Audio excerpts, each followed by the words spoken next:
स्वागत है दोस्तों विचार वेदिका चैनल पे। आज हम पढ़ेंगे प्रेमचंद्र युग। प्रेमचंद्र युग का अगर हम समय की बात करें तो प्रेमचंद्र युग का जो समय है वो 1918 से 1936 ईस्वी का समय है।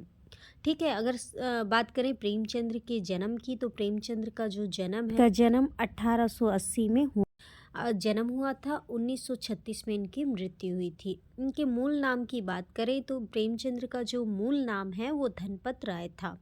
उर्दू में इनका जो नाम था वो नवाब राय था। हिंदी में इनको प्रेमचंद्र नाम से बुलाया जाता था। उसके बाद अगर इनके उपन्यास को सामाजिक यथार्थ से जोड़ा, एक कथन है कि उपन्यास को सामाजिक यथार्थ से किसने जोड़ा, तो प्रेमचंद्र जी ने उपन्यास को सामाजिक यथार्थ से जोड़ा।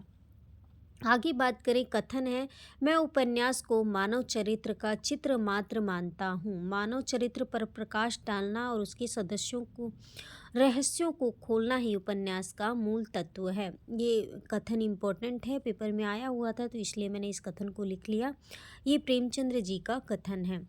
एक कथन और है, जो रचनाएं सिर्फ मनोरंजन के लिए होती हैं उनका महत्व दो कौड़ी का होता है। ये भी एक कथन है, इम्पोर्टेंट कथन है ये प्रेमचंद्र जी का, तो इस कथन को भी याद करके रखना है। अब बात करते हैं उपन्यासों की। तो उपन्यास को मैं आप लोगों को ट्रिक के माध्यम से याद कराऊंगी जो आपको लंबे टाइम तक याद हो। तो देखिए, पहले जो उपन्यास है प्रेमचंद्र के उपन्यास उर्दू में है।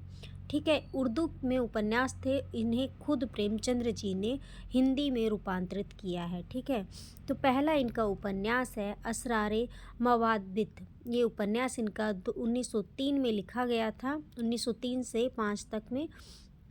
तो इसमें जो इसका हिंदी रूपांतरण है वो है देवस्थान रहस्य। ठीक है, अब इसको याद करने के लिए आपको क्या करना है, क्या असरारे मतलब किसका आसरा है हमको, आसरा, यहाँ से आसरे से आप पकड़ लीजिए, आसरा किसका है, देव का है। तो आपको परीक्षा में याद करने में कोई भी दिक्कत नहीं होगी। असरारे मतलब आसरा है आपको देव का, देवस्थान रहस्य। ये हो गया पहला उपन्यास। दूसरा उपन्यास अगर हम बात करें, हम खुरमा ओ हम सवाब, ये कैसे याद करना है, हम किसके साथ हैं, प्रेम के साथ हैं। हम किसके साथ हैं, प्रेम के साथ हैं। ठीक है, दूसरा है किसना।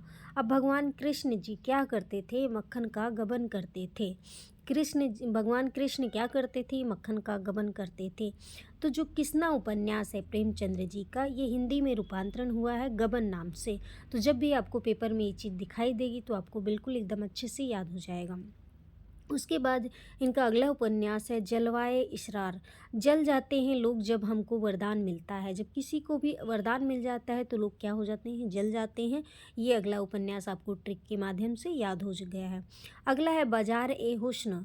बाजार ए हुस्न का इन्होंने सेवा सदन नाम से रूपांतरण किया है। तो बाजार में क्या करनी चाहिए, सेवा करनी चाहिए, बाजार में सेवा करनी चाहिए। ठीक है, ऐसे याद करने का तरीका है। आपके पास कोई दूसरी ट्रिक हो तो उसके माध्यम से भी आप याद कर सकते हैं। गौस ए माफियत, ये इनका उर्दू में उपन्यास है। इसका रूपांतरण प्रेमाश्रम नाम से इन्होंने किया है। इसका याद करने के रहस्य है, ये जो पहला वर्ण है इसका गो, इसको या पकड़ लीजिए। गो से हो गया प्रेम, गो से हमको क्या करनी चाहिए, प्रेम करना चाहिए। तो गो मतलब गाय हो गया, गाय से कनेक्ट कर लीजिए। गोस ए माफियत, प्रेमाश्रम याद हो गया आपको। अगला है चौगाने हस्ती। चौगाने हस्ती है रंगभूमि। चौगान आप समझ सकते हैं, किसी युद्ध भूमि से आप इसको लगा सकते हैं। युद्ध भूमि में आप क्या कर रहे हैं, युद्ध भूमि को याद रंगभूमि से लगा सकते हैं। इस प्रकार ये भी आपको याद हो गया।